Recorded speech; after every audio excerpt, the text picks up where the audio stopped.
सभी छोटे बड़े पदाधिकारियों एवं कार्यकर्तागण, आज आप लोग उत्तर प्रदेश में विधानसभा के लिए हो रहे आम चुनाव में कोरोना नियमों का पालन करते हुए अपनी पार्टी के गोरखपुर मंडल के सभी उम्मीदवारों के समर्थन में मुझे सुनने के लिए यहाँ लाखों लाखों की संख्या में इकट्ठा हुए हैं, तो उसके लिए मैं आप सभी लोगों का हार्दिक दिल से आभार प्रकट करती हूँ। और अब मैं सबसे पहले अपनी पार्टी के संबंध में ये कहना चाहूंगी कि हमारी पार्टी ये चुनाव उत्तर प्रदेश की सभी विधानसभा की सीटों पर अकेले अपने बलबूते पर ही पूरी तैयारी व दमदारी के साथ यहाँ सन 2007 की तरह ही फिर से अपनी पार्टी की पूर्ण बहुमत की सरकार बनाने के लिए लड़ रही है, ताकि आपको वर्तमान में भाजपा के चल रहे जातिवादी, संकीर्ण, अहंकारी व तानाशाही वाले शासन से मुक्ति मिल सके। इसके साथ ही हमारी पार्टी ने पूर्व की तरह इस चुनाव में भी बीएसपी से जुड़ने की तादाद को ध्यान में रखकर फिर उसी अनुपात में ही यहाँ सर्व समाज के लोगों को टिकट भी दिए हैं। और अब इस चुनाव में आप लोगों को अपना वोट कांग्रेस, बीजेपी, सपा व अन्य विरोधी पार्टियों को न देकर केवल अपनी एकमात्र हितैषी पार्टी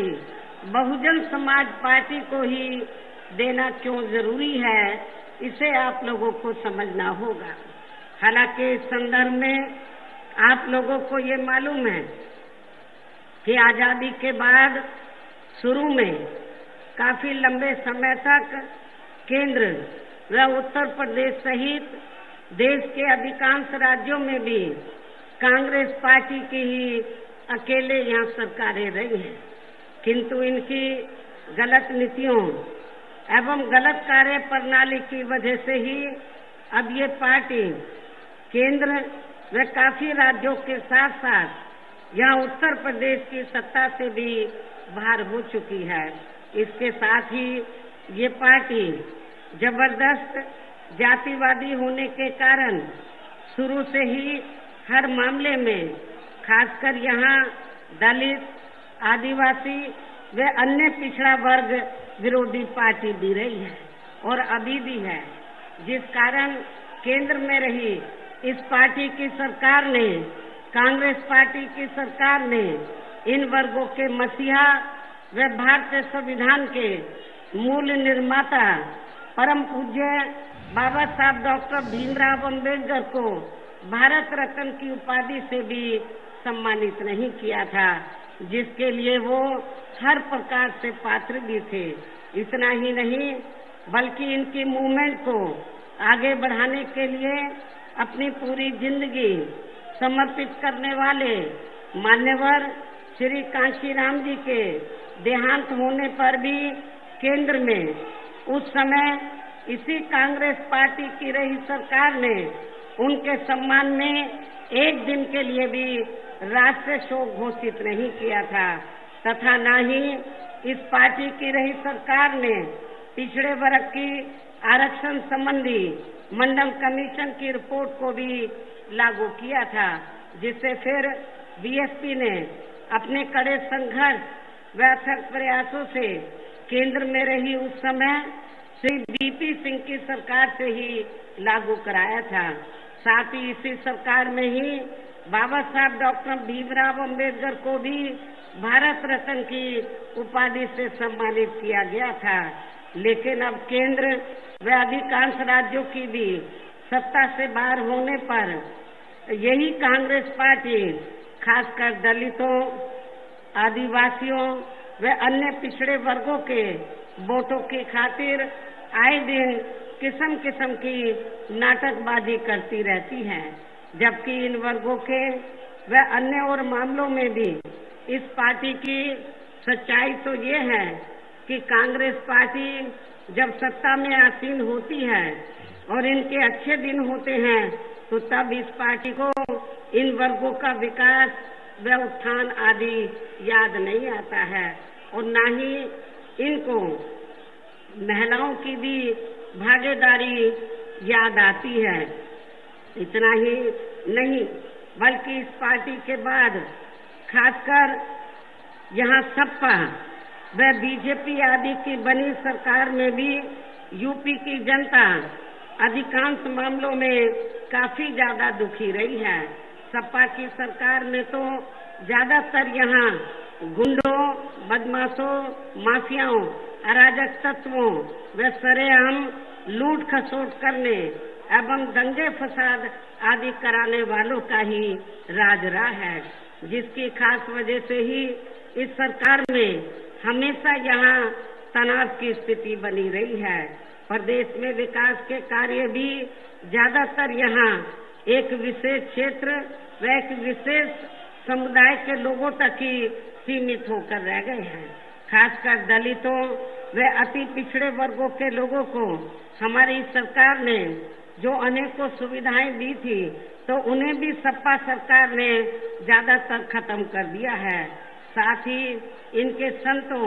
गुरुओं व महापुरुषों आदि के आदर सम्मान में हमारी सरकार द्वारा जनहित की अनेकों योजनाओं के व नए बनाए गए जिलों के तथा यूनिवर्सिटी व पार्क आदि के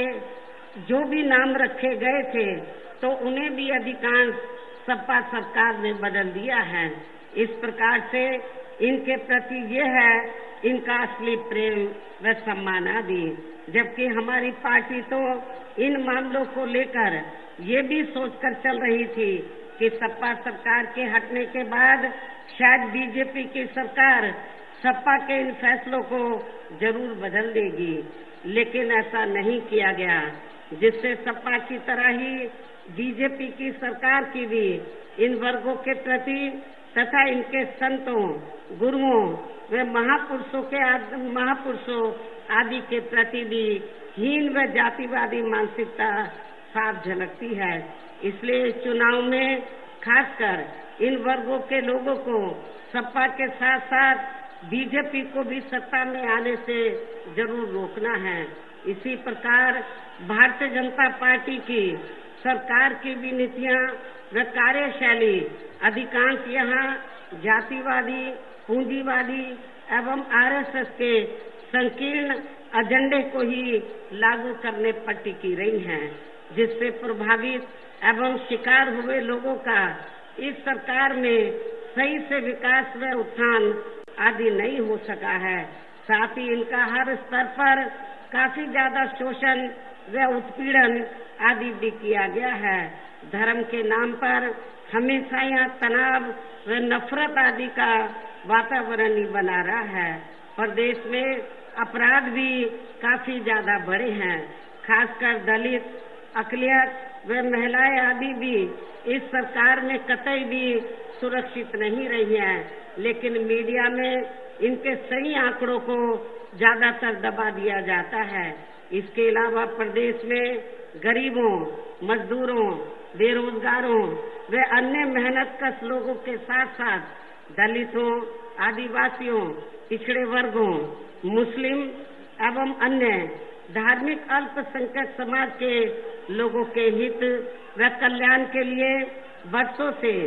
जो भी यहाँ सरकारी योजनाएं चल रही थी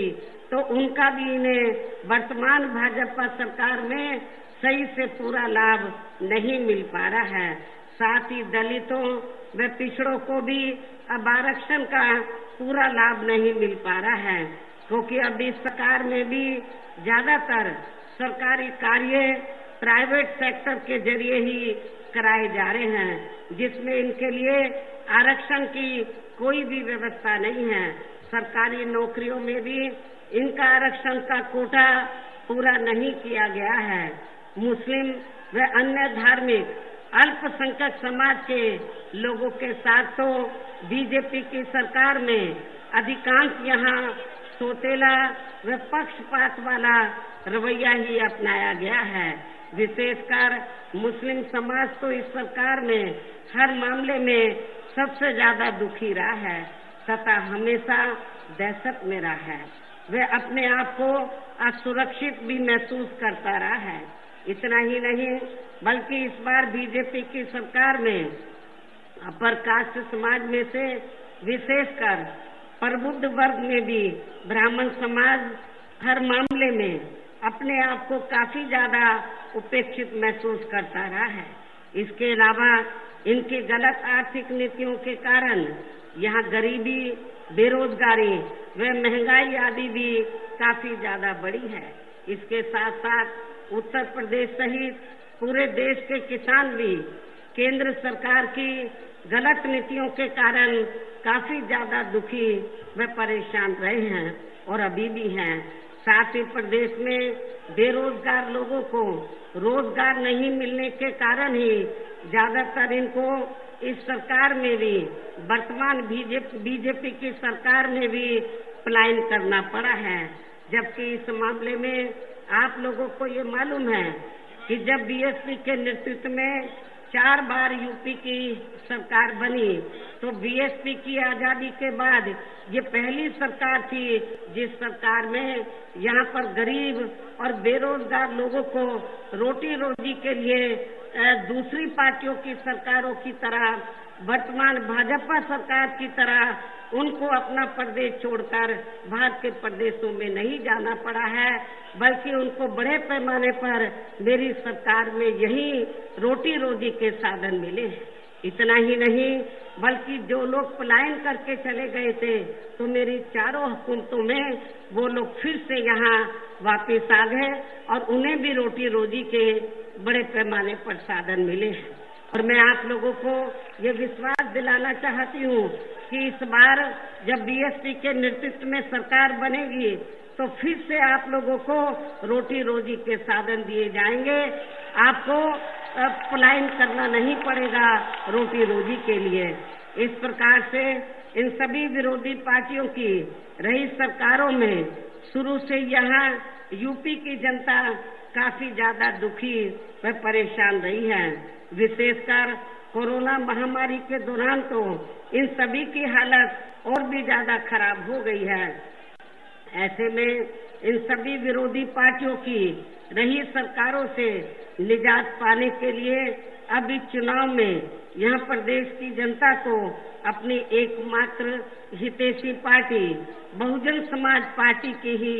सरकार बनाना बहुत जरूरी है, जिसने अपने चारों रहे शासनकाल के दौरान बिना पक्षपात व भेदभाव आदि के यहाँ कमजोर एवं उपेक्षित वर्गों के लोगों के साथ साथ सर्व समाज में से गरीबों, मजदूरों, बेरोजगारों, किसानों, व्यापारियों, कर्मचारियों, वकीलों एवं अन्य मेहनतकश लोगों के साथ ही युवाओं, छात्रों, महिलाओं व बुजुर्गों आदि के भी विकास व उत्थान के लिए अनेकों ऐतिहासिक व महत्वपूर्ण कार्य किए हैं और इस बार सरकार बनने पर वो सभी कार्य फिर से शुरू किए जाएंगे। प्रदेश में खासकर गरीबी एवं बेरोजगारी आदि को दूर करने के लिए इस बार भी विशेष कदम उठाए जाएंगे और इस मामले में वैसे आप लोगों को ये विदित है कि हमारी पार्टी की रही सरकार ने यहाँ गरीब एवं भूमिहीन लोगों को खेती करने के लिए काफी सरकारी फ्री जमीन भी दी है और उसे नियमों के तहत यहाँ आगे भी जरूर दिया जाएगा। इस बार सरकार बनने पर यहाँ नियमों के तहत उसे आगे भी जरूर दिया जाएगा। पूर्व की तरह इस बार भी गरीब आवासहीनों को सभी सुविधाओं के साथ फिर से 2 कमरों के पक्के मकान